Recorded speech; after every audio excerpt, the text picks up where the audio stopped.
It's Thursday. It's 8 o'clock. I'm Daz. I'm Martin. And I'm Chris. And this is a loaded football special. You're the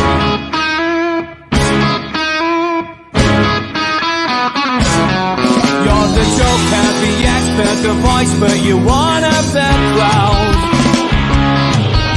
A vision of weakness you don't. I loved that, Mark. That was class. Mickey Mouse. I don't know if Nice. we do it every week, but it was good. Yeah, no, it was nice. It was nice for a change. Right. Welcome everybody who's watching.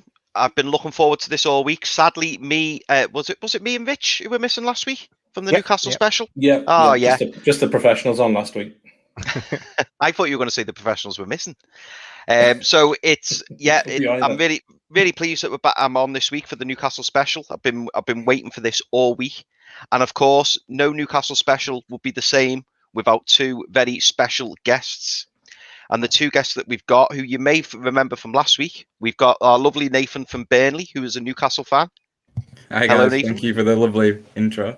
Thank you very much, mate. And we've also got a very good friend of mine who you may recognise from the 5-minute rant, and that is Pete from Leicester. Hello, Pete. Hi, guys. There he is. Come on down, There he Pete is. from Leicester.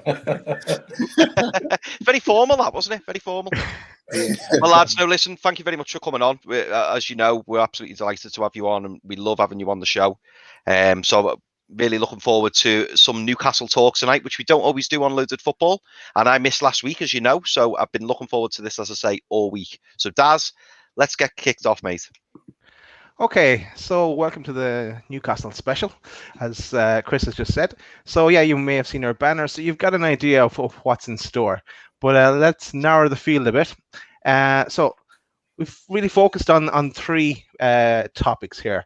First of them being something we actually started talking about in our planning session. And I'll go into that in just a few seconds. The second topic we're talking about is the takeover. And really the focus is on the takeover if we got relegated.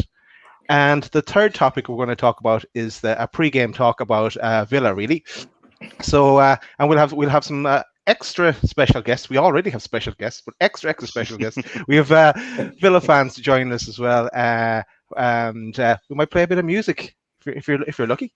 So I'm going to go straight to the first topic, and as I said, we started in our planning session, and we lost the run of ourselves, and we started talking about Newcastle, of course, and what would happen in the remaining games. So it might be a bit hard to see this, but what we did is we wrote down our predicted points total from each of the games we have remaining. So and we got a total at the end of it, and then we said whether we relegated or safe, and so on and so forth. So maybe we'll run through each of the games, and Pete, Nate, jump in with what you think as well. We'll go into Villa in more detail in the second half of the show. But so for the Villa game coming up tomorrow, Chris, myself, and Richie said we get 1 point. Martin said 0 points.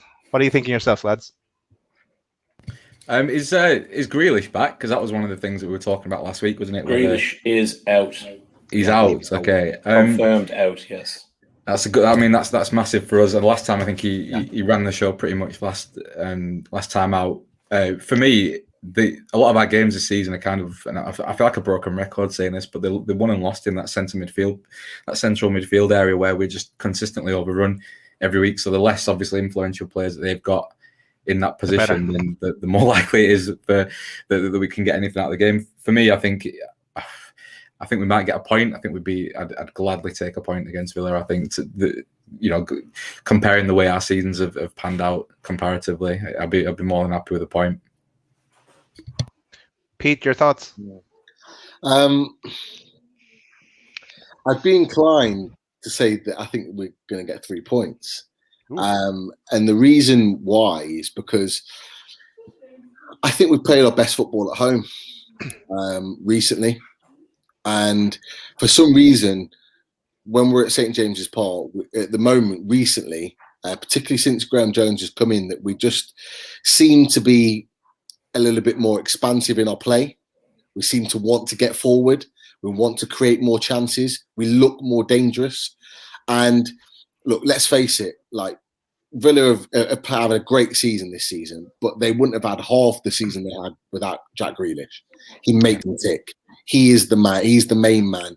And for me, if he's not playing, doesn't matter who else is out or who else is in that squad for Aston Villa, I believe that we can get something. So I'm going to go 3 points for that one, just because I just think home ground, home turf, Friday night could be a windy, messy type of game. And if anyone's going to be up for that and going to be used to that sort of scenario, it's going to be our boys that are up north every day training in that condition. 3 days a week. Actually, that's no idea. I think the other thing that I don't know if anybody did cop it when we played Villa away.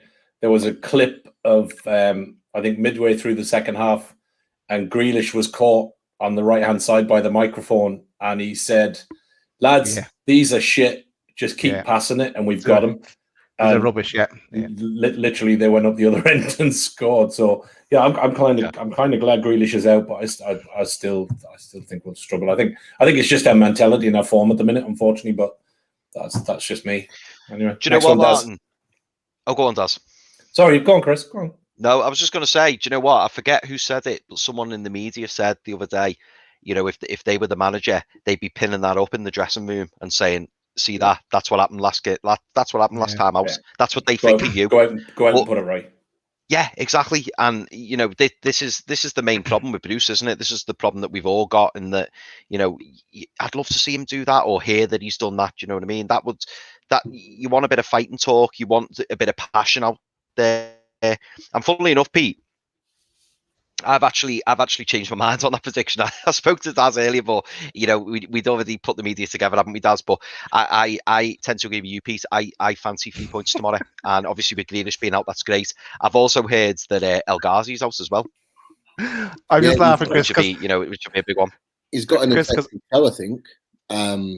He's got an infected toe, so he's sort of like touch and go or wherever he's going to play. And someone in the chat's mentioned about, I think it's Rich actually, about Watkins is a doubt as well. So, look, I mean, regardless of that, I still think we've got enough, even without our main three players, to win the game. But the point that you made about Steve Bruce and those comments from Grealish is absolutely spot on. But any manager worth their salt would do exactly that.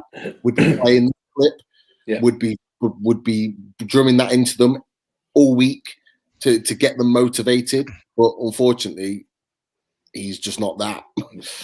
My concern with Bruce there, if you have Bruce doing something like that, my concern would be that with half the dressing room at least already sort of opposed to him, is that going to send everyone the wrong way? If he puts that up and everyone thinks, "Oh, look, this arsehole putting this up," do you know what I mean? I don't know if that's the if the squad might give him that reaction. Any sort of motivated squad down at the bottom would be, they would be encouraged and spurred on by that. But I wonder if they think everything that Bruce does now is just a bit of a piss take, and they're fed up with him. That will be my worry, even though it's. I think if you listen to the press conference again today, Nathan, he was up to his old antics as usual. It was, the books stopped squarely with me, but we were doing all right till we got COVID. And then I saw a really good posters from, I think it was from a Villa fan on Twitter, and someone retweeted it. I'd love to find it again, but it was talking about Bruce and and some observations that they'd made from his time at Villa compared to his time now, and he was saying it's the same sort of thing playing out again in front of our very eyes, really. And what he said was that what he'll often say is that we're not going to make excuses and then proceed to go on and make a lot of excuses. And it was a long list of things that he does, and he does this time and time again.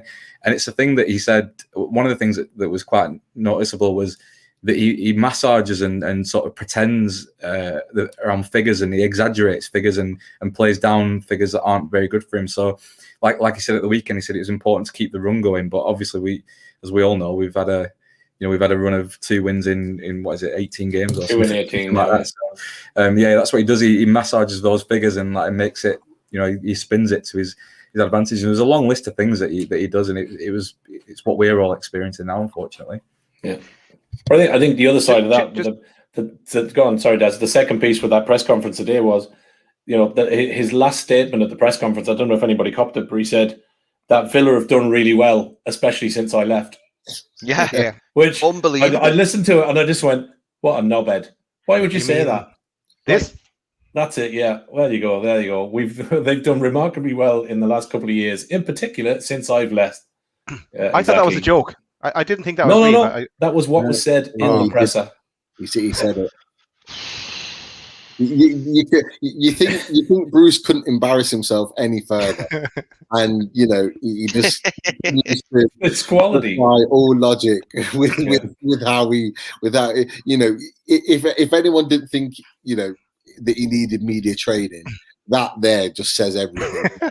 For a guy that's supposedly been in football world for 40 years or however long, still doesn't know how to talk a press conference. It is utterly embarrassing, and it's even more embarrassing for us as fans to know that he's the manager of our football club.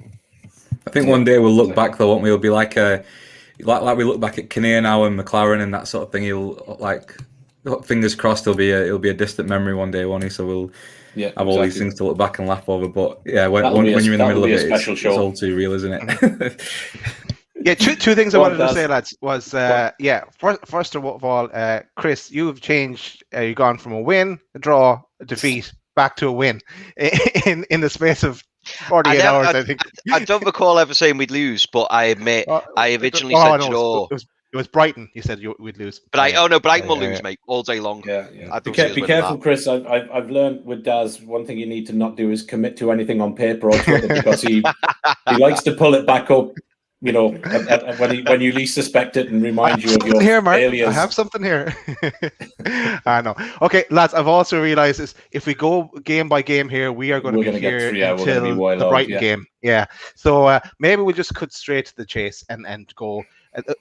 This was our results, and where do you think we would get our points in general? So, Chris, your total was an optimistic 38 points. You probably revise that up now. Yeah, you wanted to change it to 40 for 40 after 39. That, I think I got it to. I think I got it to 39. Yeah. By the time we rerun this next week, Chris is going to have us in a European spot. My points total came to 36, and the green highlights that were safe on 36. So I was saying we'll stay up as well. Martin was a bit more pessimistic and had us down at 32 points and relegated. I did, and I know that is bad as a fan, but I just really think our form, I think the player mentality, depending on when our front three come back, and how that fits back in, that we don't bring them back too soon just for the sake of it, which I worry that Bruce will do. There's just a rake of games there I can't see us getting anything from, and I hate to say it. It hurts to say it, but I genuinely do think there's players not playing for Bruce, and I think we are genuinely in trouble.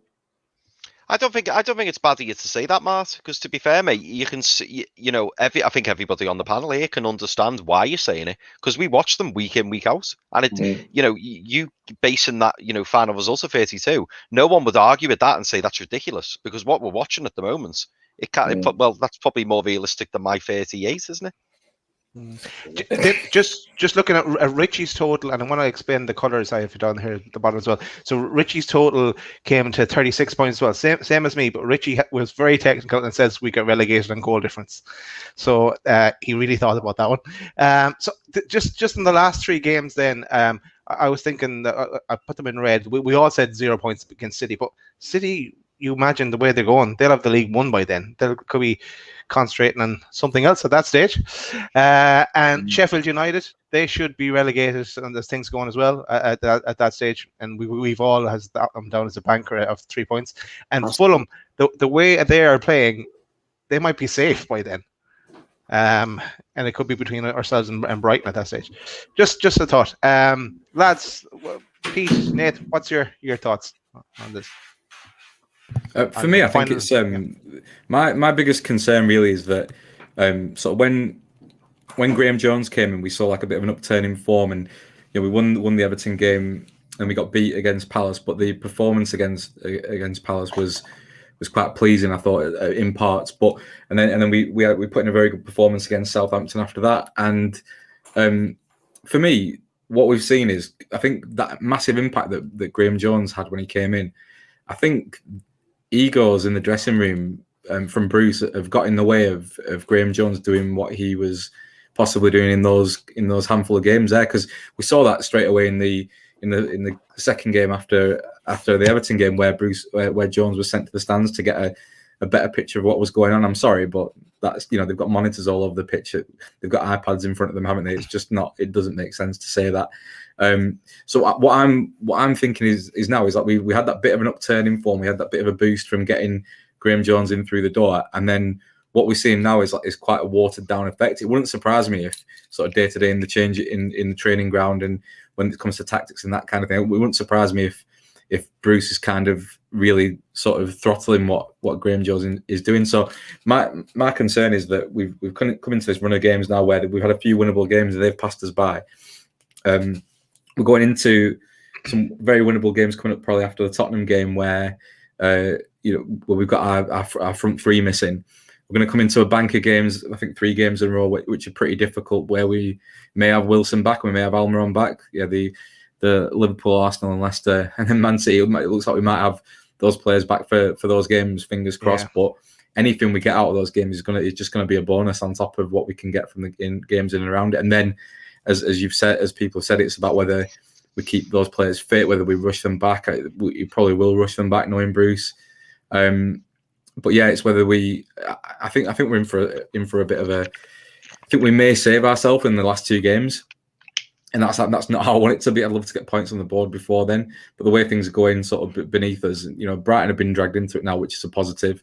I think it could be between us or Brighton that go down, to be honest. But hopefully, I think the game next week will be a massive kind of benchmark gauntlet thrown down of where both ourselves and Brighton are in terms of who's up for that fight and who's got the bottle to keep up. But yeah, I know a couple of teams have got very horrible run-ins as well towards the end of the season. So I think it'll be very, very close. But I think we'll win or lose it in those last 2. We'll be up or down depending on those last 2 games for me.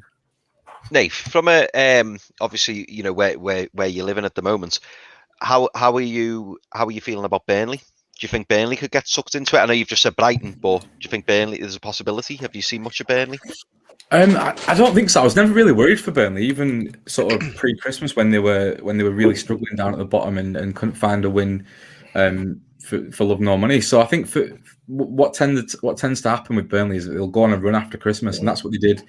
They did last year, and they did it this year to a degree, a little bit later. They were still in a bit of a slump New Year, and then they picked it up after that. So for me, Burnley have got they're very, very difficult to beat, and they're very difficult to break down. And you saw the way they played against Arsenal last week, and they hung on at times, but they were very resolute, and they were very, if you look at the amount of meters and kilometers that the players run. For Sean Dyche, they run into the ground for him, and that gets you places. It gets you points where you've got no right to get them. So when we are seeing sort of John Joe Shelby run through quicksand in the middle of the field, and we've got Jeff Hendrick who must be loving it now because he's probably going to run half as much as he did for Sean Dyche.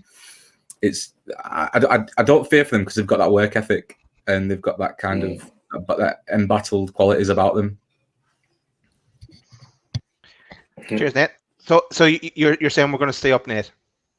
I mean, I think we will, but down to the last 2 games, I think we'll get a win against Sheffield. And I think that might be enough. Like I don't think it might matter what the result against Fulham is. Hopefully, that'd be ideal. But yeah, you don't want it to be a showdown here. That last game of the season, it'd be awful. And annoying. And the way that Fulham have been playing, they've been bang up for it. They were flying on Sunday, weren't they? And I think, given those 2 games, I think we'd be the ones to bottle it in that game, probably out of those 2 sides. So, yeah, hopefully it doesn't come down to that last game. But I think we might just stay up. Okay. Cheers, Nate. Pete, your thoughts? I said last week, I think with the games that we've got left, I still believe that we'll stay in the league, and I stick to that. I think the last 2 games of the season, Sheffield United and Fulham, I think we'll get 4 points from those 2 games. I think we'll beat Sheffield United, and I think we'll get a point at Fulham. I've been thinking about it for a while, and I've been thinking that it's likely that we're going to go into that last game of the season where both teams are going to be quite happy to get a point in order to keep us both in the league. Because I'm of the same mindset as Nathan, really. In that, I think Brighton are in big trouble. I think they're really struggling for goals. They're playing the nice football, but not really creating many chances or clear-cut chances. I'd also be worried if I was a Burnley fan. I know Nate thinks that they're quite comfortable. I mean, we win tomorrow, we go above them, and it brings them into the mix. Their goal difference is very similar to us. They've only got one better goal difference. They don't score many goals. I think they've had an upturn in the last couple of weeks, but before that, they were the worst goal scorers in the league. They're not as resolute defensively. I thought Arsenal could have been 4-0 up in the first 20 minutes and should have been. They had 4 clear-cut chances to score, and it was down to poor finishing rather than good defending. And I think going into those run of games, I think that there's an in there for us. The Villa game aside, and I think we've got a chance of winning that game. Not guaranteed, but I think we've got a chance. Villa game aside, I think the points are the wins, the most important thing, I think, are going to be at Burnley away. I think Sheffield United. And I've got a sneaky feeling we're going to win next week as well. I do. I just think it's a weird one. It's a weird one. This season has been so up and down. There's been so many results that you don't expect.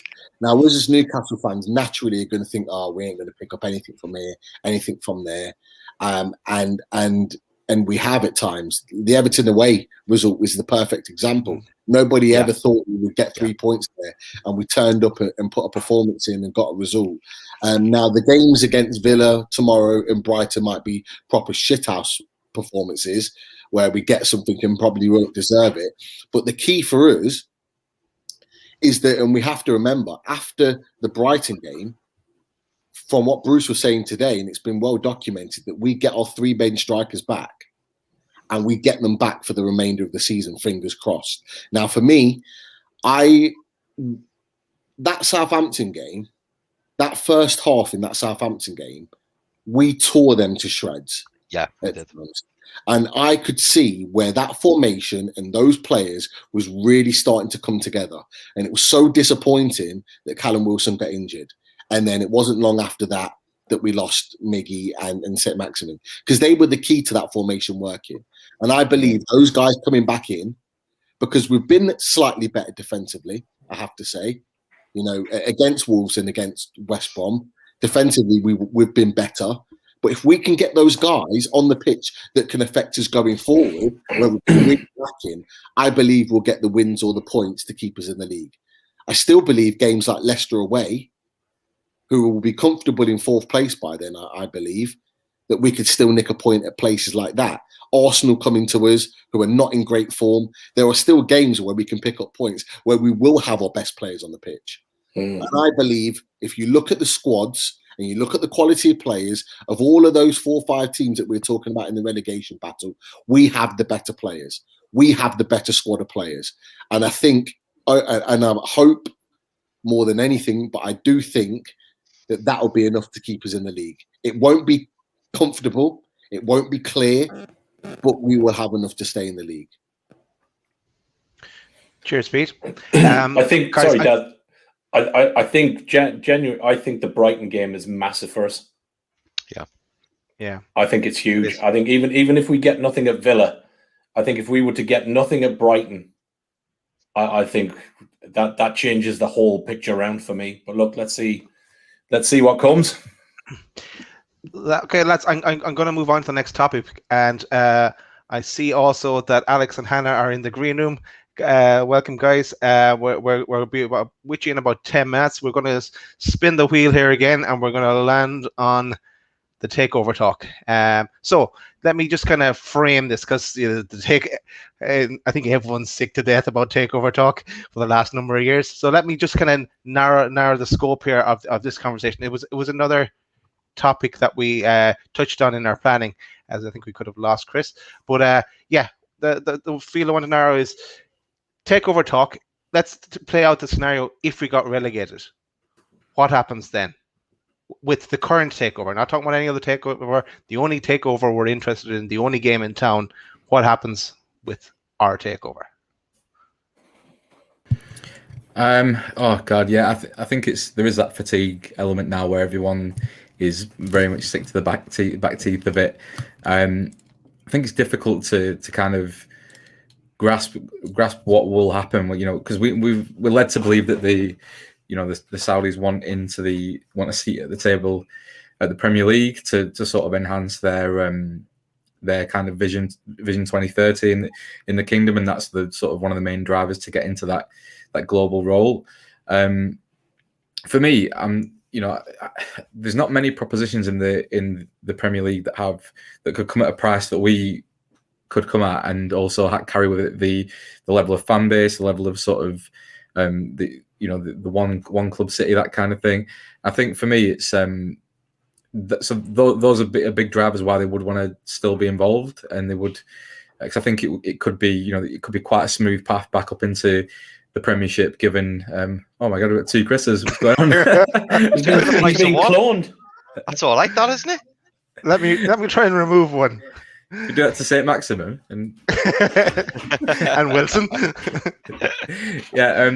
So I think if there's a clear path with the minimal fuss, I think what they'll want to do is, if we do get relegated, I think if they can get in through the door before the end of the season or in the off season, then I think they'll probably still be interested. I think if it drags on beyond that, I think going into that championship season with the squad that we've got, no doubt there'll be people that will be leaving. And I think, as people have mentioned, the squads that we've got now aren't as strong, or aren't as together, aren't as resolute as squads that we've gone down with previously. And certainly last time we went down, we had a cracking manager at the helm. So I think if they could get in before, if we did get relegated, if they could get in before summer, that might be a catalyst for it still to go ahead.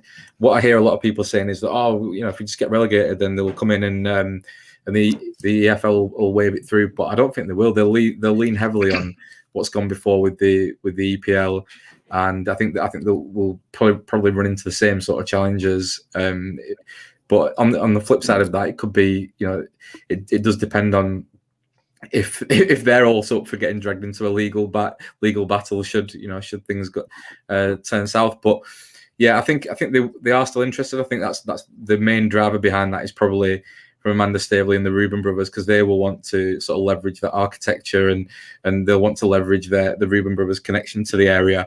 And I think if PIF say all of a sudden they don't want to be involved with Newcastle, then I think that might take Staveley and Reuben brothers away from the pitch, because I think they're very much set on Newcastle. Yeah, thanks, Nate. Who'd like to go next? I'm confident they'll still buy the club, if I'm honest with you. I just think if PIF wanted to walk away, they would have done it by now. I don't think they would have waited a year to then decide, actually, I don't want to buy this club, I'm just going to buy somewhere else, regardless of what league we're in. I think they're so committed to this deal. And if they weren't committed, I think they would have come out and told us by now. If they weren't committed, I don't think Mike Ashley would have gone to arbitration and gone through this process. And I think they're that committed right now that they're in it for the long haul. As it's been well documented and we've talked about before, they've got that 10-year vision, that vision 2030. Okay, this is not someone coming in and wanting instant success, although if it came, fantastic. But they're looking to build and create something. They could have gone to Real Madrid. They could have gone to Barcelona, who were struggling financially, Inter Milan, although there's talks. They could have gone in and bought them out by now. They could have gone to other clubs and bought them, Marseille being one of them. that they've been heavily linked to. They could have done that by now and bought anybody because they've got the money to do it. But they've been won over by PCP and Amanda Staveley and talked into what a fantastic city, fan base, club potential we have. And they've been sold on it. And I don't believe that they're just going to walk away from it. Not at this stage right now. Do I believe the EFL would sign it off? Yeah. And I think it would only take 2 or 3 weeks to do it, if I'm honest with you. Now, I'm not in the know, but you look at some of the clubs that they've organised takeovers with over the years. You look at the likes of Wigan and 1 or 2 others. They will, at one point, they were going to allow the Derby takeover to happen at the turn of the year. So, and these are all very, very dodgy deals, right? You've got a deal that's set up ready to go here, that you've got a willing buyer and a willing seller. This wouldn't take very long. We have to remember the one thing that's stopping this deal going through in the Premier League is the Premier League. The Premier League are stopping this. The EFL have no reason to stop this. So therefore, I believe that it would go through. Now, do I want to go down to the Championship? No, I don't. But if we do go down to the Championship, and there's still a chance we do, would I be happy with a Saudi takeover? Damn right I would. Because then, with the decimated squad that we've got, with the players that are likely to leave the club, with the fact that we haven't got a squad that's ready and waiting to go straight back up, we would need the Saudi investment to come in order to put money into the club initially to get us back up into the Premier League, and then we really go big once we're in the Premier League, and we do like what Wolves have done. There's no reason why under a Saudi ownership we can't go out and buy the equivalent of a Ruben Neves, of a Carvalero, and players like that, and they spent a good chunk of money in the Championship and won it at a canter. Under a Saudi ownership with an ambitious owner, I think one of 2 things would happen. We would invest in still good, probably Premier League quality players to come into the club, to be sold on a project, not just in the Championship, but seeing where we would go forward. And 2, I think we keep some of our better players. Yeah. We've got to remember, and it was well documented the other day, that none of them have relegation release clauses. Yeah. So we're still paying the wages under a new ownership. And I think if they were sold on this ownership, taking us to new heights, that they would sacrifice a year of their career for the greater good in terms of what their potential is after that. And I think that's the only way, if we get relegated, we keep the likes of Callum Wilson, we keep the likes of St. Maximin, and we keep the likes of Miguel Almiron. That's the only way it happens, and Martin Dubravka. So I do believe that a deal can still happen and it can still work in our interest if we go down. But to be absolutely clear, we need to stay in the Premier League. It's as simple as that. I myself think that what could happen is maybe if we get dropped down to the Championship, that maybe PCP and the Rubens that they team up for the first year, get us back into the Premier League, and then Saudi come in as well. The PIF come in after that, and they kind of silent partners for the first year, and then just get us back up. Really, that'll be what I'd be thinking. What may happen if we get relegated? Martin, Chris? Yeah, I agree wholeheartedly with Pete. From day one, I've said, I think even regardless of going down, I think this deal goes through. I think Pete made a really good point. Okay, when the deal fell through, PIF statement was, it's not financially viable anymore, and COVID and everything else. I said at the time, I think that was 100% to cover on the initial pull away piece. Because obviously they couldn't go, the Premier League are being a bunch of dicks, so they had to come up with something. And I think given the current status, it was a perfectly good excuse to use. I think to Daz's point about PIF maybe not coming in a Championship season, for me, I want the reverse. I would want them in, because I think if they are in and the ownership is there, coming back to the Premier League, the Premier League can't then go, well, actually, you can't come back. No, what I mean is like a kind of I suppose you can't really do it under the radar or silent partner. Really, it has to be public anyway. So yeah, exactly. maybe. So, but I think it'll happen. I think they are sold on the club, and I think obviously for them the reason, okay, there's talk of them putting money, PIF in particular, put money into Milan and all these other things. I think there are genuine reasons why they've not done that, and I think Pete is absolutely right. Is the fact that they are sold on the area, that they want, that 52,000 decked out in black and white when a new owner walks onto that pitch and plants a Saudi flag, somewhere in the stadium, on a Premier League startup weekend that is being beamed back across the kingdom, because it's dollar bills, and it's the Premier League, really isn't about football anymore. It's a worldwide business, and I think if you are a good business person, you want in on that. And I think for me, I cannot see them changing course. I still think that the arbitration piece we know is purely around the state ownership. Are PIF and the Kingdom of Saudi Arabia a separate entity?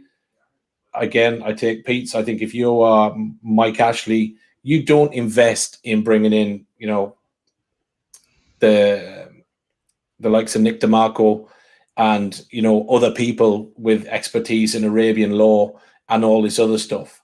And I think that it's very clear from everything that's been documented over the last 2 weeks, that is the only thing that is holding up this deal. It's not about piracy. It's not about human rights. None of that matters to the Premier League. It would have mattered, however, if PIF had taken the deal, because what slowed it down and what brought it to a halt was the Premier League wanted the Kingdom of Saudi Arabia to be named as the owner, because at that point then they could then go, well, hang on, you stole our rights and this, that, and the other, blah, blah, blah, blah, blah, and the deal could be knocked. And because that didn't happen, the Premier League had no get out. So I think it happens, and I think it happens either in the Premier League or I think it happens in the Championship. But I firmly believe certainly next year we will have new owners in some format. Absolutely. What you said there though about the piracy thing, I think for me they're gonna, if they can't get that separation in law through arbitration, then they're gonna sort of say, like, obviously get them to take the test with them as named as a director and that kind of thing. And that's where they're going to sort of nail the piracy thing, aren't they? And that's where they're going to sort of leverage that. But the hope is obviously that there is some sort of resolution to the piracy situation outside of that. So if I think if once that is resolved, I think maybe the Premier League won't really care who is, whether there is that separation or not once that piracy issue is sort of fully resolved. And it's probably just still rumbling on. That's a process that takes time, I think.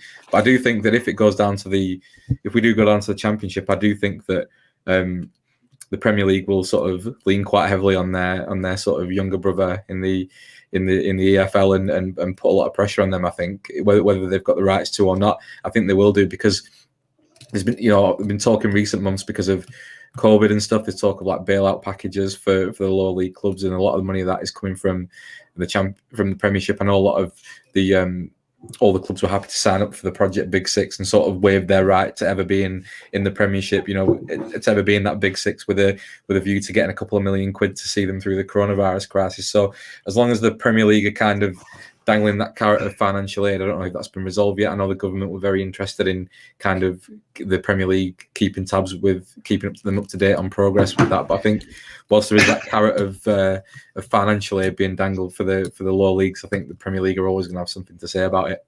Yeah, I think that's a fair point, but I think we also can't knock the factor that PIF could come in as well and just go, do you know what, we are the money bags.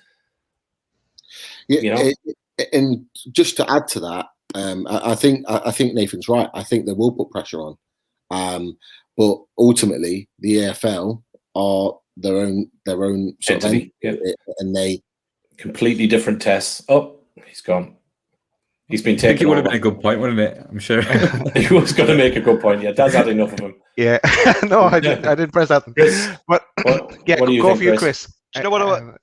Do you know what I wanted to add? I mean, you four lads have summed that up perfectly. I mean, we're all on the same page, and I don't think that's a coincidence why we're on the same page. I mean, since this takeover first broke down allegedly, or when we ran into trouble, should I say, I firmly believe since that happened that I think PCP would have come out. I think they would have withdrawn themselves, and you know this arbitration case, as we've already said, there's clearly things rumbling on in the background. In terms of us going down, my only concern about us going down isn't to do with PIF. It's not to do with PCP. It's not to do with the Rubens. It's to do with Ashley. I just worry that Ashley will turn around to, you know, the consortium, I'll call it that, turn around to the consortium and go, right, okay, boys, so are we still on for 250? And they go, no, you're looking at 150 now, to 180. And I just hope he doesn't spit his dummy out and go, oh, I'm not having that. And then his angle would then be, he'll go for the Premier League and say, you've just lost me 160 million there because you've dragged your feet, and now my club are in the Championship, etc., etc. And then the whole process just drags out even more. That's my only concern. Perhaps they could come to some sort of arrangement where maybe they would still pay the 305 and then perhaps, or 340, whatever the fee may be, and then maybe, you know, we know Ashley loves a gamble.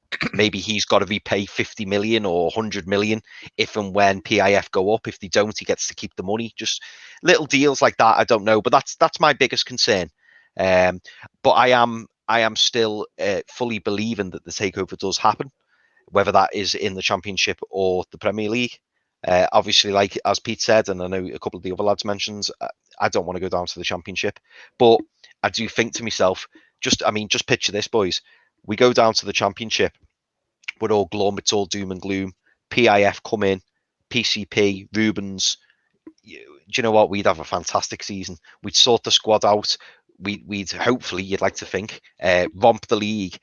And you know what I think some people don't take into account. I think all Newcastle fans do, but maybe other fans don't. You know, the fact that PIF are hanging around, they see the potential. I mean, if they took over on day one of us being in the Championship and everyone was allowed back in stadiums, do you think we'd get 52,000? Because I'm 99.9% sure we would. Every week. So, oh yeah, every week. Yeah, myself and Martin would be over for that one. Oh, it's not pushing now. But we're good in the Championship, though. You know, like for Sky. Sky matches and for the Championship in general, the last two times we've been in the division, we've been a massive draw. We're the money makers. Yeah, with money and with backing, even more so. We'd be on Sky every week. Unreal. So that's another putting factor. That Championship season, Pete. You know, we were the big money game to every club that season. It was their cup final, be it Brighton or whoever else.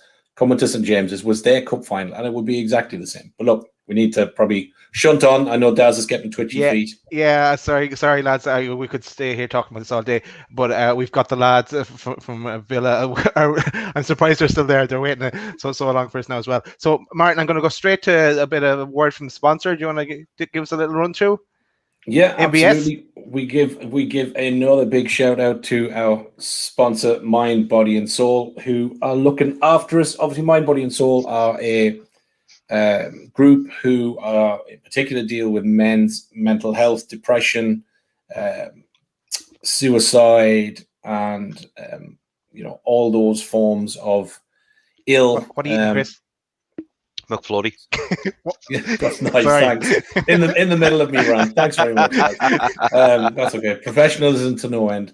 So the guys run a service whereby if you're kind of not having a good time and you want to talk, you can reach out to Adam and the guys. They'll help you through. It's a confidential service, and they'll help stay on the right path. Then be good enough to sponsor us for March and April. We have got some goodies, so I know we've been saying it, but we will do something to give away some goodies. We've got some t-shirts, some masks, and a few other bits.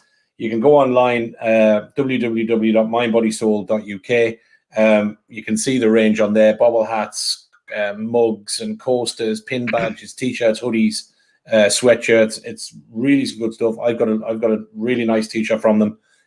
Great quality, and everything that is purchased through the website, 100% of it goes to varied charities to help support those that need it when it's needed the most. So give him a shout out. Follow him on Twitter at MindBodyAndSoul UK, and obviously look him up on the internet there. Links and stuff will be in the bottom of the show bits. But thanks very much to Adam and the boys for their continued support. Cheers, MBS. Just another little reminder to if anyone's watching, thanks for watching. Like and comment and hit that subscribe button. That will really help us. We're trying to grow those numbers. Okay, let's get Hannah and Alex on. They've waited long enough. It's time to move to the Villa section, and we have special guests, extra special guests, as well, along with Pete and Nate to join us. Welcome, guys. How are you doing? Welcome to the show. Good evening. How are you? Good evening. I feel like we've walked into the Lions' Den here, man. I know, yeah. You're outnumbered. I wouldn't worry about that. We've got one lad. I'm trying to do a shout out to the sponsor, and my co-host is sitting eating a McFlurry, lads. It's not really professional, so I wouldn't worry about it. Sam was on the bottom, was all right. Exactly. Amazing. How are we? So, Alex Ohm. Am I pronouncing this is the name of the band? Alex, am I pronouncing it right? You've got it right, man. I think you're the first person to pronounce it right. Hey, we were discussing this last night because I went Alex OHM because I went like kind of with the orchestral maneuvers in the dark piece. So I was going the other way, but there you go. I get all sorts, man. Just to say it's 3 letters. It's Alex Ohm, Alex Ohm. Alex Ohm. Yeah, all sorts. Typical. That's for you, Chris. That's terrible. But welcome, guys. So let's talk a bit of football first, and then we'll talk music towards the end, if that's okay. So we play you guys on tomorrow. Actually, we play, and you're having a great season, or you were having a really exceptional season, and then this man, Jack Grealish, got injured, and that's where it hasn't gone great for you then. But easy 3 points for you tomorrow.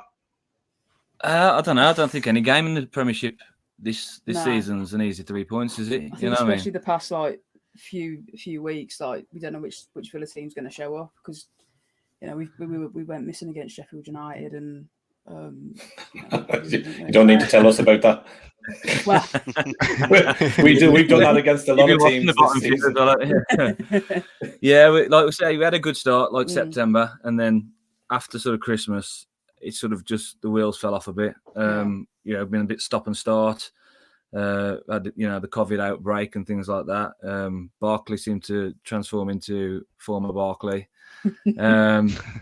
And then we've had a few injuries, obviously, say Grealish, but I think we've really missed Matty Cash as well at the back because we've had Elmo there, who I think actually has done a decent job, and the matches that since Jack's been gone, I think we've had a few good performances. I think we played a few matches, and with Jack in the team, and there's no real changes, but because Jack sort of left the team, we had to make quite a few swaps, and we brought the camera on for a match, and I thought he had a cracking game really, and Elmo had a few good games. Yeah, I'm not a big Elmo fan to be honest, but I think apart from the goal that we won't talk about where he decided to leave it,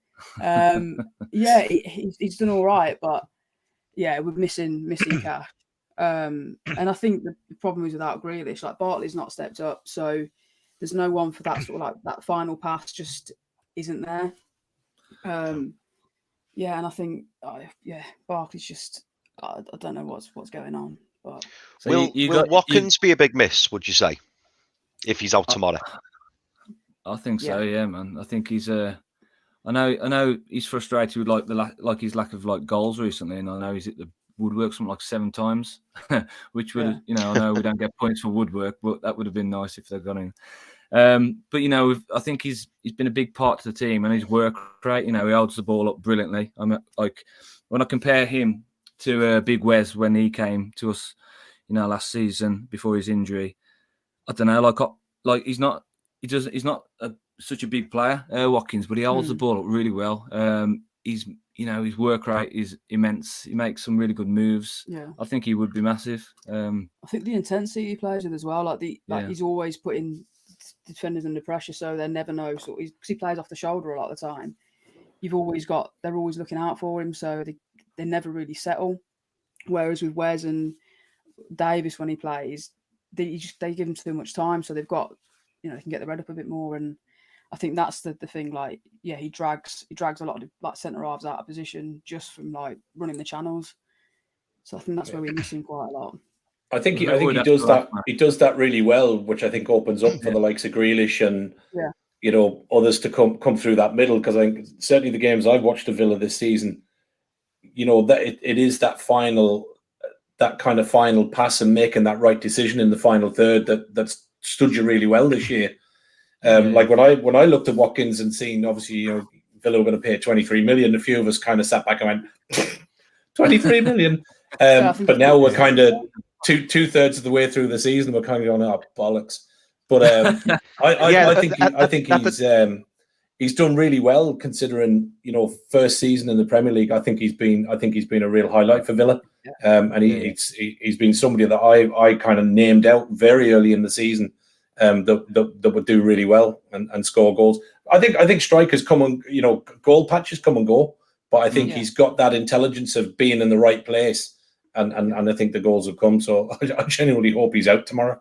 He's got the work rate, hasn't he, Mart? He's got the work rate, and that's half the battle. I think he's got the work rate, and he links players up well, doesn't he? I mean, I know Traore's really come on recently, hasn't he? And that's actually, would you say that's in part down to Watkins in terms of like the way he brings him into the game? I think so. I think like it's got to have a positive effect, hasn't it? Because especially like when Jack's involved as well. I know that the problem with like Traore sometimes he doesn't track back quite enough to help at the back. But even that's come on. Like the last few matches, actually, I thought Traore's like really good. He's filled a bit of a void where Jack's been gone. Some intelligent moves and he's got fancy feet. I was a bit worried after the last match actually because we seem to sort of have more people dropping out. It's great to see Sanson on the pitch. Then he came off and he had an ice pack on his foot. Then Traore is hobbling around and Mings was. I thought, like, what's going on here? We're gonna have the under-23s on the field for Newcastle, but I think you guys would have liked that, though. To be honest, we'll take that. I think the other piece for me, the other key signing for Villa has been Martinez in goal. Oh man, yeah. Super. Has to be one of the best signings of the season. Deal done without a shadow of a doubt for me. Yeah, he's huge, man. I mean, like.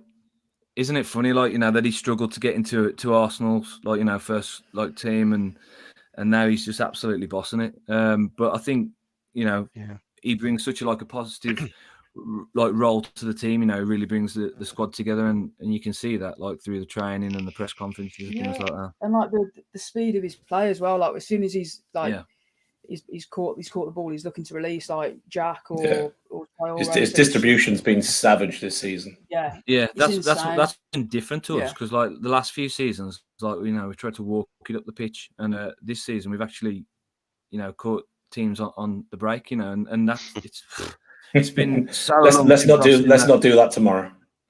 Do you guys miss Steve Bruce? What I do miss, actually, I was thinking about it earlier, was singing "Sit Down, Potato Head" at the Villa. And we've not had a chance to sing it him yet, though. He gets away with it for us. This is his latest quote today. Doing remarkably well the last couple of years. Seems like that's all right. Real quote, guys. Real quote. That's a real quote from our press conference today, pre-game. That's. Yeah, I mean, what would you say? a friend of mine. We've said a lot. A friend of mine was he was the guy who threw the cabbage at him down the Villa. Do you remember when he got the cabbage through him? Threw a cabbage at him. So do you see? Obviously, when Bruce, I suppose this is we are we've actually had quite a few Villa fans have been sending us kind of quotes of kind of Bruceisms when he was at Villa.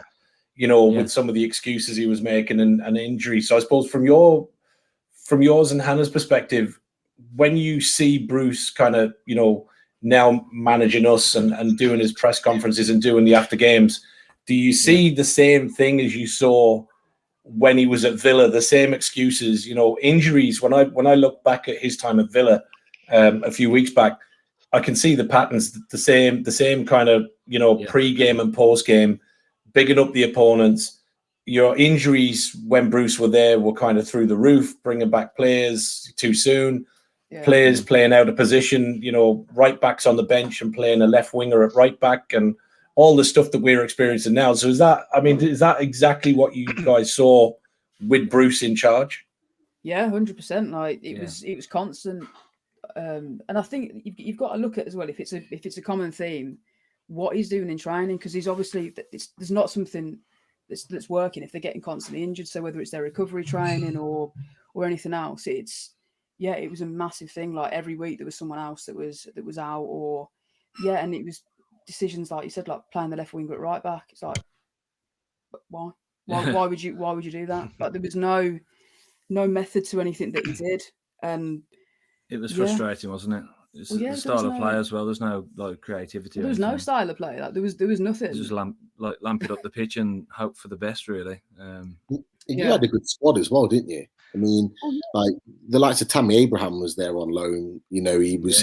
You had Grealish. You had some good players. I think John McGinn already there. I think Bruce brought him in. Bruce brought him in, which is probably the only thing that he did for us, to be fair. But like that was a great signing, and it was Tuanzebe as well. Snodgrass was having a decent season as well at the time, and it's how could you get that so wrong as a championship club with those quality of players? You couldn't. Speaks volumes. That does. I mean, I sort of feel for like Newcastle, now because such a big club. And you can see exactly the same happening to you guys. And like, I was earlier in the week, I was having a little look at like the page and seeing his training sessions. Again, it's exactly the same as what happened at Villa. But he just doesn't seem to know how to get the best out of his players or anything out of his players for a lot of the time. Like there's no. Yeah, it reminds me a little bit of, when Swan was England manager and he just sort of played everyone that was doing well, but there was no. Reason behind it. It was like, well, these have just got to play, but it just doesn't seem to. Nothing's gelling, and he always seems very lackluster. And I think that sort of carries over into his training and into everything else. Where it's like, oh, that will do. Where compared to when Smith's come in, it's just been new lease of life. Like even the photos on the training ground, the players were happy, they're enjoying the football. Whereas totally. Body language was terrible when Bruce was in charge. Like that was a huge thing. Yeah. Do you think John Terry's made a difference since he's been there as well? It's took time I think to develop, because at first I was the season where we sort of got out the championship, there was when he was actually playing for us. I mean it was a pretty shocking season, and then went to the championship and he was sort of coaching there, and there's still some things at the beginning you thought, like before we went on that sort of unbeaten run, you thought like, how is this going so wrong when you got somebody like John Terry, in that department. And I think it started to get better as we brought new players in. Like now we've got a cracking like back four in the likes of Target. You got Cash as well there now, Mings and Konza. I think Konza's massively underrated as well in what he does. I think he's stepping up there now. Konza, he's really becoming a top class player. He's mega composed. Like his composure on the ball's great. Like his feet's good, and I think Target as well has had a great season compared to last season. I think he's probably the most improved player that we've had in that squad. But I think he had. I think the break last season when we had the COVID break, obviously Smith and took everyone on like a camp, and I think that was the big turning point to try and strengthen everything up. Yeah, I think it's definitely it sort of fell into place now. It's been sort of quite a long road really for the last 3 or so years to sort of like get it sort of gelling, and I think it's there now, and I think he's doing a good job. I think it has made a difference. Yeah, and I think having Shakespeare with him as well, bringing Shakespeare in the summer, I think that's massively sort of levelled. He's got a lot of experience in it, and I think that sort of helped to settle and maybe give Terry a bit more of a rein in actually going man on man with the rest of the team. But yeah, Shakespeare's been one of the biggest signings that no one's really sort of speaks about. Yeah. Sort of behind the scenes. Yeah, he has made a massive difference. We can imagine Two questions for you guys. First question is just want to, Hannah, you've a bit of experience playing ball. Do you want to tell us about your footballing career? So I started started mega young and started playing boys football for a couple of years until I wasn't allowed to. But to be fair, I've been the same size since I was 12, so I was a bit of a tank back then. But yeah, joined Villa at 12, and I was there through youth to first year of ladies football, and then signed for Leicester Women when I was 18 to 19, and then got a horrendous sort of injury, and that was it. Sort of cut my football playing short, at least for if I think I had 4 or 5 years out until I could come back, and I played a little bit of Sunday League after that. But play for Aston Villa as well, didn't you? Yeah. Just leave that one out there. I was at Villa. That's where it all started. I started at Coventry first, and then signed for Villa when I was younger. And yeah, it was mad. It's just nice. It was nice being in a proper setup, and as I started getting older, the club was sort of, from the women's perspective, was growing quite a lot.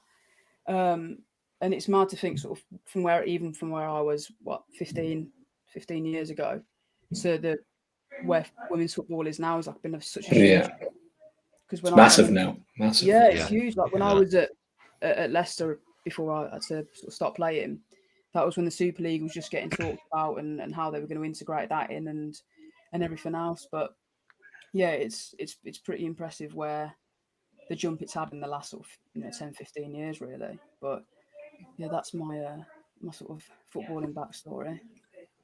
She talks it down. We've been bigging it up for the last couple of days because every tweet we put out, we've got an ex-Villa pro on, and we're trying anything to get people to watch. But and Dublin Ian and Gabbard, and old Maiden, do you know what I mean? She used to hang out with the likes of and.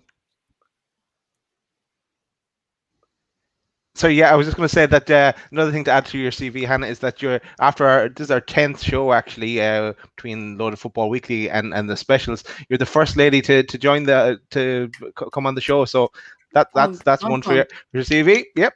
And the other question I had, what makes it worse, Daz? We talked about. Daz, can I just say what makes that even funnier is the fact that not only is Hannah the first lady to come onto the show, but she can also play football better than all of us. Yeah, she's the best footballer in the band, Quality. Second that, yeah. You're in our team. Question on training. I just want to ask: do Villa practice this in training?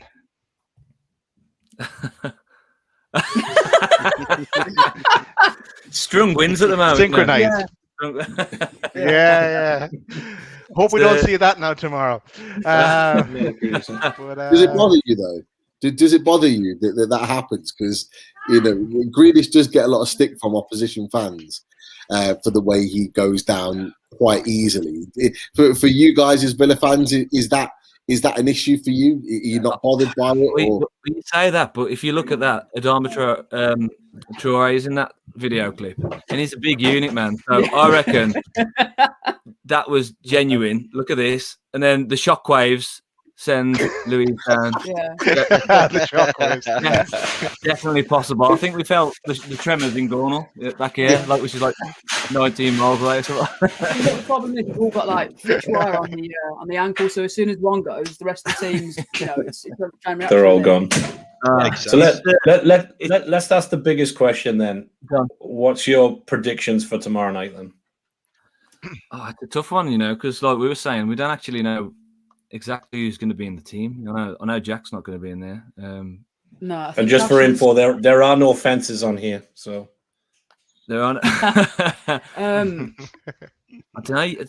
You guys have I know you've not had a great run recently, but you've not been majorly easy to beat. You know, drawing with lots of Wolves, and Albion.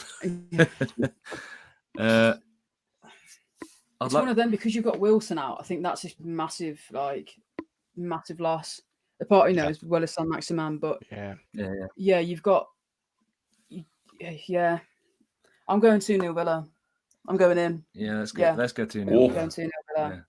Yeah. Unless we've got no one the under 23s, then it's 1-1. We've got to go Villa, man. I mean, yeah. Thanks. I mean, it could be a draw, 0-0, but I'd like to say 2-0. Yeah, I'd like to say 2-0. Yeah, I mean, we're sort of safe on points now, I think. So. Yeah, I think obviously we might. El Ghazi might be out, Traore might be out, Sanson potentially might be out. We've still got a fairly strong side. I think when Cash is back, I think he adds quite a lot to. See, we've not had a great run recently, draw, lost a couple, 1-1. Look, you guys are 9th in the league. Just put another X on it, just for us. Just help us out. Yeah. How much is it worth? We got a couple of games in hand, man. I love looking at the sort of the Facebook and Instagram posts and stuff after, and we draw against Wolves. We've got 4 points this season from Wolves, and we've done Liverpool. We've done some big teams this season, and people are still going wild, going it's not good enough, or need some rotation, or somebody else needs to wake up. And it amazes me when you compare that to the season we had last year. I'm just loving it, man. It's just been some entertaining football from them, And I think that's the difference.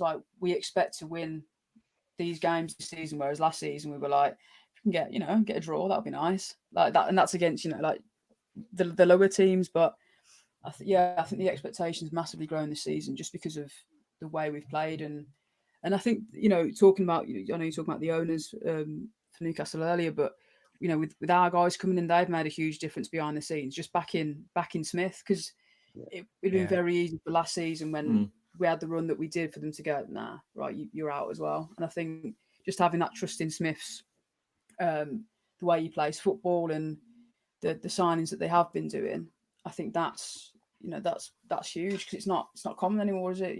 To back a manager when it's not going particularly well. So yeah, especially in the current. I think you guys are talking about winning those games. I think as Newcastle fans, we've just got to a point where we've actually celebrated Grealish might be out. That's how bad our season's been. How do you think? Sneaky late inclusion tomorrow night? I'll cry. I swear to God. Apparently, apparently, What do you think it's going to end up? What you're saying? I said very early in the week, I think you guys will beat us. I think we just don't have the legs in midfield. I think Bruce is intent. Regardless of form, Shelvey seems to be in there every single game. Seems undroppable. And I think he's been barring one game in 10.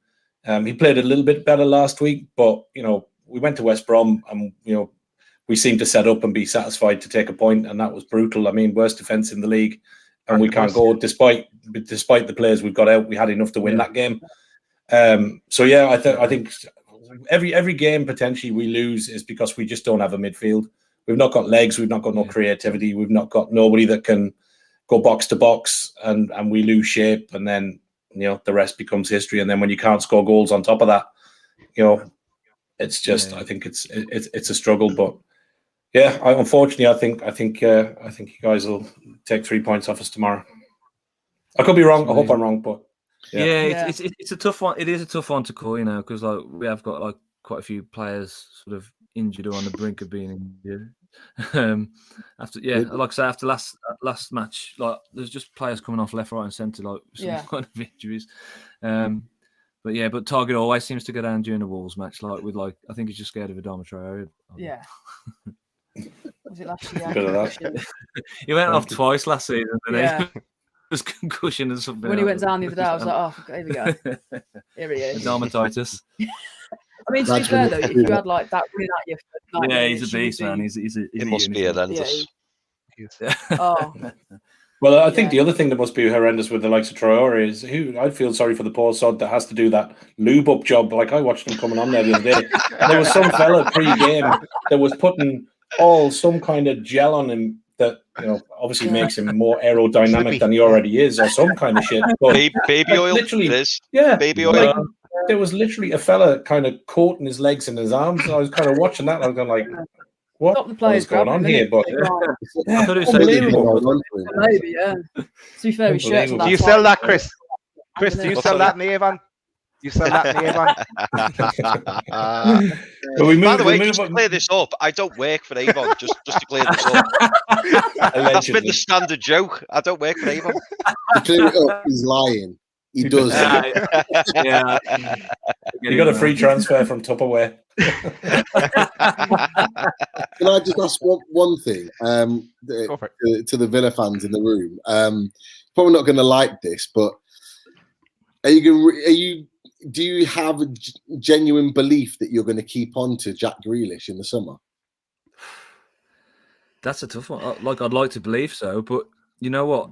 Even if we wanted to go out, I don't think anybody, like fan or at the club, could sort of hold it against him. Like if he wanted to go, he's put so much into the club, and would he go? I don't know. If it was crazy money, I can't see why he wouldn't. But he generally seems to have like his passion and his heart lies at the club. Yeah. I know. Like I was watching like an interview with Dean Smith today, and he was saying like even though he's been injured, like he's still in the training sessions and in the room, and he's making his voice heard. Like being a captain. I really believe that's where I think he'd like to sort of push Villa on and sort of make them reach the heights. Really. It's a bit like Canio, because when he went and played over in Italy, like he didn't work from there. And as soon as he came back to West Ham and he was big fish in a small pond, that's where he sort of excelled. So it's one of them. I think if he didn't leave this season, if he didn't leave in the summer and then next season we didn't make it into Europe or anything else, I think he's got to go just for his own footballing sake, because for having someone with that much talent who isn't playing top like Champions League football and doesn't fully know where they could potentially be with, say, if he was in like a City side with all those players around him. I think at some point he will have to do that, but it all depends. Kind of now or never. Yeah, definitely. Yeah. So I think. Yeah, he's at sort of point in his career, isn't he? Where he's got to do it now, or it's never going to happen. So. Look, I mean, let's face it. Come this summer, he's going to be playing and starting for England. If fit. And if anything, all that's going to do is bring more attention to him. And if he performs well, it may add on, a few extra million for you guys, which is great. But ultimately, I looked at his Instagram on Tuesday night, and he's there and he's watching the Champions League games, and on his Instagram, and he's buzzing for it, and he loves that, but he's never played it. And at some point, he's going to get that itch that he's going to want to scratch, and he's going to want to play at that level. But I mean, that's just my opinion. I think it'll be hard to hold on to him. I mean, what he's done for you guys as a club is amazing. And I always remember one of the guys that I worked with, and he's an Aston Villa coach for 20 years in the academy, and he told me about a 17-year-old Jack Grealish who was tearing it up in the well, it was the reserves at the time, but effectively the under 23s. And he told me about a few players in the past, but then when he came onto the scene, I thought, flipping out, he's a player. And he'd been telling me about him for years before that, when he was a kid. So he's always been destined for the top, without a doubt. Yeah, I think what I've liked about it as well is like sort of like worked his way up. He hasn't sort of come into the scene and sort of been like sort of bandied around as being the best thing to grace the football pitch ever. Like he's always been great, and we've always seen the quality in Jack. But I think his reputation when he was younger sort of preceded him as being a bit of a wild character and stuff. And I think he's really sort of like honed that in a bit. I know there's a few things here and there that he's still done, but but we won't go over that now. But I think, like he's like really flourished, man. And I think he's had to earn his right to sort of be, to be spoken about, and sort of, especially when it comes to like the England team. He didn't just walk into the England team squad. he's really had to like fight for his right to be there, and now he's getting that, and I think he's making his name like a household name. It's not. I know he's got like he's a bit Marmite, isn't he? I know a lot of people are like they say they hate him and stuff, but yeah. I think a lot of people love him. I think you get that with good players, though, and I think he's done. I think to coin a phrase, I think the thing for me is he's silenced his critics. Yeah, that's it. Yeah, a lot of them, and he's taken that noise away. And I think when he went into the England team, he was by far best midfielder in there by a long shot for me. I think he's been probably one of the best midfielders in the Premiership this season as well. Okay, probably topped by Fernandes at United, who's having a fairly exceptional season and set Man United back on the track. But I think outside of that, as a non-foreign import, I think Grealish has probably been one of the best midfielders out there. Yeah. I think the biggest. So glad he's out. I know. You know what? I think if I was a Villa fan, I suppose the thing that would worry me the most about Grealish is the fact that, in the past, he stayed and he seems really loyal, which, you can commend these days because not many people are. But I think my worry, if I was a Villa fan, would be that, if he was to leave you this season, he's leaving you in a really good position. As in, you look a really solid team. Like if you compare, as you've already said, to last season, you're on 40 points, 12 games to go. This could be like his kind of swan song. I'm leaving you, but you're going to get a good transfer fee for me, replace me, and the club can definitely kick on, can't it? Totally, man. I think like you've seen that in like the last few games without Jack. I mean, you got like the Watkins, Barkley's out at the moment, Traore, McGinn, Louis in the team. There's so many good like players that are a bit more creative. A few seasons ago, it was just like passing the ball left and right and sort of trying to, hit and hope sort of thing. But there's a lot more strength in the squad now, and I think more will come, over the next year or so. So, yeah, and, it might be tough without Jack, but, it's just happened to other teams and they've cracked on. So it is what it is, really. And I wouldn't hold it against him. I wish him all the luck and, best wishes with whatever he does do, man. Yeah, and I think if, like you said, he's leaving us in a decent position and with the money that we'd get for him, we're in a position to not just potentially buy one player. We've got a couple that we can strengthen with. Do with that. Yeah. And that's, not necessarily a bad thing, but it'd be a huge loss. But I don't think any Villa fan would begrudge him going. And especially with how loyal he has been and the way he sort of dragged us up. I mean, we get Lewis Barry up to speed and then they can go. He's a wonder kid in his own. All right, Daz, will we move on to a bit of music? We've probably talked Villa. Yeah, I was going to. Exactly. This has turned into the Jack Grealish show. But no, he's a quality player. I'd love to see him play for Newcastle. But let's go. Let's talk about the music. Yeah, so Alex Ohm is the band. Tell us. It was actually we put the call out. Or Martin sent the call out on Twitter to see could we get some Villa fans maybe from a podcast or something like that. And our friend Sam Lambeth put us in your direction. So shout out to Sam. He came on Load of Football Weekly, did well in the quiz. It was the night Martin and Chris were out sick. But sound guy, great tunes as well. But tell us about Alex Ohm. Well, it started off as me, funny enough, and I started off just like solo singer-songwriter, and then a year or two later, the guys joined me, and we've been together now for like 3 years, something like that. And we've just released an EP on Spotify and all the the usual, and a limited edition vinyl. And we've sort of been trying to get through lockdown like many other people. We've been writing, recording some new stuff, ready for like a pretty packed rest of the year, all being well. If restrictions are lifted and things like that, hopefully we'll get back out there and play some live music. Good. I'll be honest. We'll have to get you on Load of Football Weekly and take part in the quiz. I've heard that quiz. We need to do that. Look forward to some of them questions. What was the answer to? Can you sneeze in your sleep? Was it false? It was false. You can't sneeze in your sleep.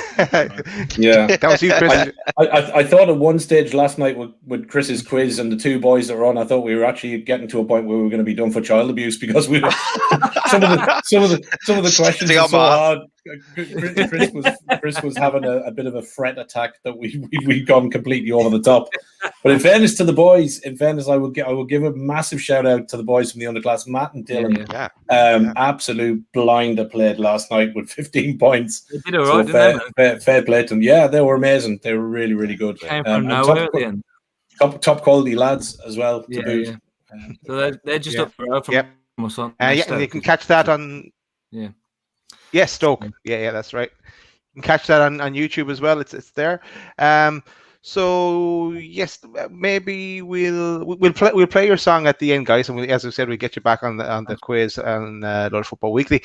Lads, do we want to go to the questions that come up in the chat? There was two questions. There was one from Julie and there was one from Dave here. We go for those questions, or do you want to talk about the Newcastle lineup for tomorrow? It's interactive. Choose. Interactive. No, let's take the questions. People are pinging in questions. Let's go interactive and let me find. We'll worry about this the was lineup David's tomorrow. question from earlier. Now, the game over at 7. So this one is from David. It's pretty much about playing Matt Longstaff and Elliot Anderson. Would you play him tomorrow, guys? Would you play? I'd have Matty Longstaff. I'd have the two of them in instead of Shelby and Hendrick, without a doubt. I personally wouldn't. Yeah. I wouldn't have them in the starting lineup. I'd have them in the squad. But I think if I'm going to go with any of the Longstaffs at the moment, I'd probably go with Sean in there. And as an attacking midfielder, I'd probably have Willock ahead of him, have Anderson. But they're players that that could be live wires off the bench that could make a difference later on in the game, that could spark a change. And the one thing that Villa won't know is about those two players and what they're capable of. They wouldn't have prepared for them, and that could be the thing that makes the difference. But yeah. We've got to remember we're working with Steve Bruce here, so they're not getting in now. They're not likely to. No doubt they'll be at home come 8 o'clock tomorrow night. For me, I think right back. Go with the other question. Oh, sorry. I was just going to say, for me, like for the question about Bruce not bringing these players on, I think it's. I simply think he doesn't know how to get the best out of him. I think that's what it is. I think he's got these players, Hendrick and Shelby, who everyone's seen over the years, sort of trotting up and down the centre of the park, and I think he doesn't want to take a gamble. I don't think he would rather have Hendrick on the pitch, passing the ball sideways, not really breaking any strides, not really breaking the mold in that area, because he thinks that's more reliable. And I think that's what he's been very clear that his remit is to sort of steady us and steer us to safety and to keep us in the Premier League. That he's been very clear on that. So I don't think he sees any value in bringing in untested players. But that's just the difference between a manager like him and someone like Rafa, isn't it? So yeah, I think that's why he does what he does. Yeah. Fair point. Next one. What have we got, Daz? If you had to pick only one... This one from... Go on. No, sorry, Martin. There's a bit of delay, so that's why I'm cutting over you. Apologies for that. That's good. You're on the other side of the country, that's why. Yeah. Okay, so the question from Julie is, if you had to pick only one NUFC player who you feel needs to step up in the games ahead, who would you pick? Only one player. That's a really tough question. I could name a dozen, but for me, I think it has to be Shelby and consistency, because he's obviously going to get in the team every week. So for me, I think he needs to produce the running around and the ball playing that he is capable of for the full 90 minutes and not just 30 or 35 or 40 or what we get now. So for me, when Shelby is on form, he can be a player, but he doesn't give us the consistency. So if he could, I think he could make an impact for us. But I don't know whether he will or not. So Shelvey for me. As you said, Bart, you know, Shelvey's a really good pick. For me, I would have to go with Fraser. You know, we're missing Wilson, we're missing Miggy, and we're missing Saint. And Fraser, you know, is probably our only real attacking player who's actually got a little bit of pace about him. You know, as you've already said, you know, you could probably pick 4 or 5 players. The names were whizzing through my head, but for me, it's got to be Fraser. We need something big out of him. I mean, we saw when he put that excellent ball in against Wolves, and Lascelles got on the end of it. We need to see more of that. That's so Fraser for me. Okay, Nick. Yeah, I think I'd agree with what Chris said. I think Fraser for me. I think we've seen little glimpses of what he can do, but I think we've seen more glimpses of what he did at Bournemouth when he sort of down tools. Really, to be honest, I think his attitude has left a lot to be desired at times. I don't think he's applied himself, you know, very strictly on the pitch. And I think that one thing we do need to do if we play him, we do need to play to his strengths. So get someone on like Carroll who can knock the ball into, because there's no point in crossing the ball in for Gale. It's not going to get anywhere. Also, I think I'd like to see. We talked about it in recent weeks, but I'd like to see a performance out of Sean Longstaff, because like we talked about, we've seen, going over these like sort of highlights from the last couple of seasons, there was a real player there, and you don't get Man United coming sniffing around talking 30-40 million for him for, you know, if he's not any decent. So for, you know, to say that fall from grace, if you will, has been astonishing to see. But you don't lose that overnight. Yes, he's had a bad injury, but you can't lose all of that overnight. And I think under the right stewardship, he'll come good again. But if there's anyone we need to step up in these last few games, it might as well be one of the local lads for me. I'm kind of going to go sort of left field here and go for someone different. Save? No, definitely not. I hope he never plays for us again. And he can't because he's not in the squad. That's happening anyway. I'm actually going to go for Jacob Murphy. Okay, good call. I was really critical of his lack of defending for the Leeds second goal on Matchday Live, and since then, you know, he's come on and really made a difference in the games that he's played in. He's quick, he's deceptively quick, but with the ball at his feet. He's got a good cross on him. He can take a free kick. He has the ability to change games and have moments in the games that could get us points. But and on top of that, he's fighting for a contract because his contract's out at the end of the season. And you know, for a lad that is 25 years old now, so he's not a kid anymore. He playing at his boyhood club, a club that he supports. His parents are Geordies. He should be stepping up right now and wanting to do enough to keep us in the Premier League. And for me, firstly, he needs to be selected. But I think he needs to be changing our games. He needs to be affecting the games in bigger and better ways. Nath and Chris have mentioned Fraser. It would be great to have creativity from either side of the flanks. Yeah, it would. And like you said, throwing someone like Carroll in. I'm done with Gale. I want him gone.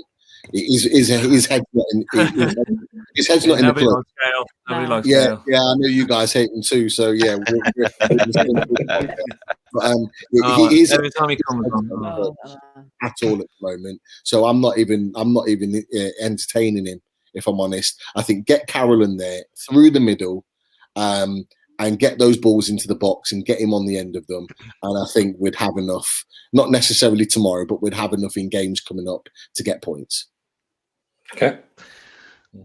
Okay, over to me. I'm going to go for someone else as well. I would have picked Shelvey, but Martin has picked Shelvey. I'm going to more chance of winning the lotto than this one, but I'm going to pick Joe Linton.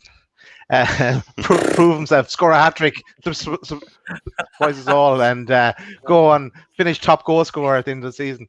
Whereas, never going to happen. So that's that question. Thanks for that, Julie. Do we want to look at the team, guys, or will we leave? What's your thoughts? We can have a quick nose, can't we? And while we've got our guests on, and have a little look. Yeah. So this is Richie, who's part of the show as well. Well, he put together two teams. First one being a 4-4-2. Yeah, I like that because I said take out the cells and took a load of flack this afternoon for saying it. But yeah, and he's also gone another formation here, 4-1-4-1. Same defense, just mixing it up top. I don't like Richie on the left. Do you know what? And this really surprises me. I believe Richie should be in the team, especially purely, really, just for his character. And I think he'd bring the team's effort up, and endeavour. And I think having him on the pitch screaming and shouting, which we don't get from Bruce. People like Matt Ritchie, when you're in a dogfight, you want someone like Matt Ritchie on the pitch. I'm really surprised people don't think that Ritchie could play right back. I mean, he's filled in at left back. He's a right-footed player, and I couldn't think of a better person to put next to Jamal Lascelles than Matt Ritchie, because Matt Ritchie, in no uncertain terms, would keep him in check, 1,000,000%. And I think also, it would allow Lascelles probably to concentrate on his game a little bit. I think when we were in real trouble last season, when Project Restart happened and all that kicked off, when the season kicked off again, we were in real trouble, weren't we? Before the resumption of the season, to be honest, we weren't looking great at all. And then those wins that we got at the start of the Project Restart, Matt Ritchie was phenomenal in those games when he came back. The one against Bournemouth, especially, he was fantastic, and I think he was a really big catalyst and quite sort of went under the radar really for a lot of those good performances. And like I said, just giving people a bollocking like when they need it, and there's a lot of players on that pitch that do need a bollocking, isn't there? Yeah, I think at the minute the thing with Richie for me is I think we need his leadership. Yeah, I think we need his spirit, absolutely. And I think above all else, I think we need his shithousery, because he's not afraid to stick it in or shout at a ref or give a bollocking or do anything else. So for me, I'd have him in that team in any position, every day of the week for me. And I wouldn't want him on the wing. And the only reason I say that is because I want Jacob Murphy on one wing, and I want Fraser on the other wing. Yeah. I think we need pace, and we need them balls in the box. That's what we need. I put together a team as well, just about 5 minutes before the show. That looks like you Thoughts? did. I know, Pete. Yeah, thanks, Martin. Jeez. I'll have you know, I'm pretty handy at football, man. Do you know what? Hey, Chris, I think the only surprise with Daz's team there is that that's not on a really swanky slide. Yeah, that's true. That's true. And as well, you've got to have Andy Cavill in that team. Got to have Andy Cavill in the team. Got to. Got to. Hey, back to your McFlurry. Guys, I've one question for there you go. From a Villa perspective, I'd rather have Gale up front than Carroll. He always worries me a bit. I always think he's going to put one past us when he comes on. I think Carroll's got a lot more time than Gale. I think Mings and Konza could handle Gale all right, but he's so physical as well, Carroll, that there's always that chance in there where you put a good enough ball into the box and he'll get on the end of it. Yeah. Whereas I don't fear that quite as much with Gale. Yeah, totally. And actually, for Villa, you've got obviously Konza, you've got Mings that are both good defensively, but actually for guys that are quite physically quite big and tall, they're not great in the air, either of them. Neither of them are really great defensively in the air. They block everything on the ground. Any shots low down, they'll get there. Last ditch, Mings is there, Konza's there, very good like that. But in the air, I think Carroll could really cause some problems if he puts himself about. And that's where it worries me, to be fair. Swing a few balls in, get him on the end of it. We've been caught short a few times with that sort of goal. And you look at either side as well, and you've got Target and Cash aren't big guys. So if we sneak him around the back post and he's going for, Cash has had a few sort of handballs anyway this season, hasn't he? But I think if he gets around the back post and goes up against Cash, I think that's where we'd really struggle. Definitely. So this would be interesting tomorrow when the two lineups come out, and it's nothing like we've spoken about, and we don't play Carroll. Gale starts. Murphy and Richie are on the bench. We've got Lewis Barry up front. Yeah, exactly. Yeah, we'll play this back after the game and go, what the hell are we talking about? I tell you what, I don't want to see that Louis Barry up front. Definitely not. Definitely don't want to see him up front. I think he'd cause all kinds of problems. Yeah, he's a speedy man. He's a great player. Yeah, he's quick. Yeah, I love that match when we sort of put out our under-23s against Liverpool. Liverpool, yeah.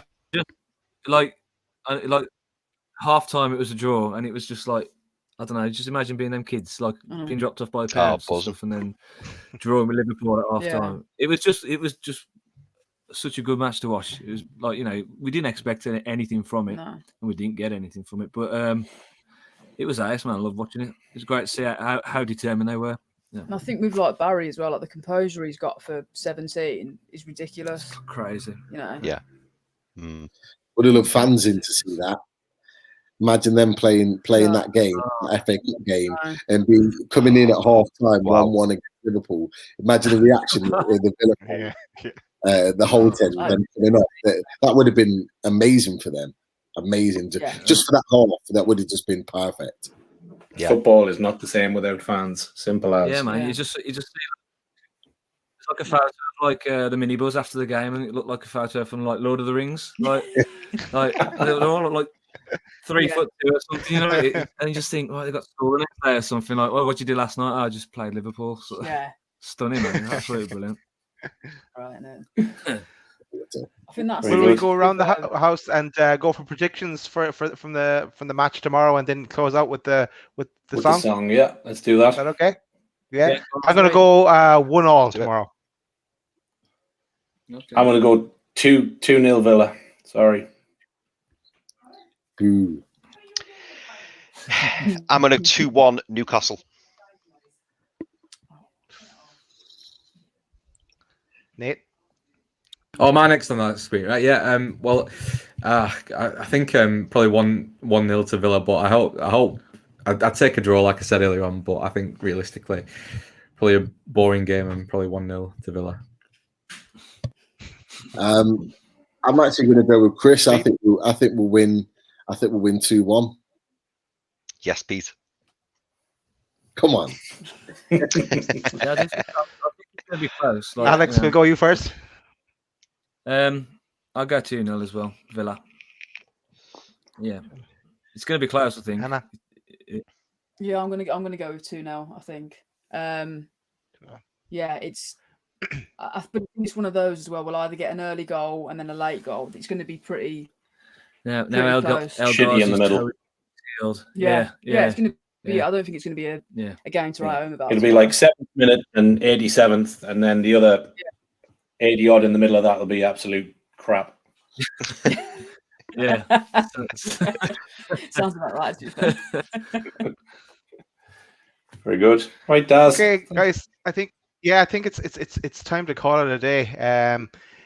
Thanks everyone for coming on. Thanks to Hannah and Alex. Thanks to Pete, thanks to Nate. And pleasure as always. Welcome. Thanks for coming on. And we're going to play out with your song, guys. And as I said, we'll get you back on Load of Football Weekly sometime in the future. So do you want to introduce ours first? Yeah, this is our last single, Hours, by Alex Ohm. Enjoy. Thanks everyone. Thanks for watching. Thanks, good night. Good night, guys. Talk to you soon. Thanks, guys. Thank you. Yeah.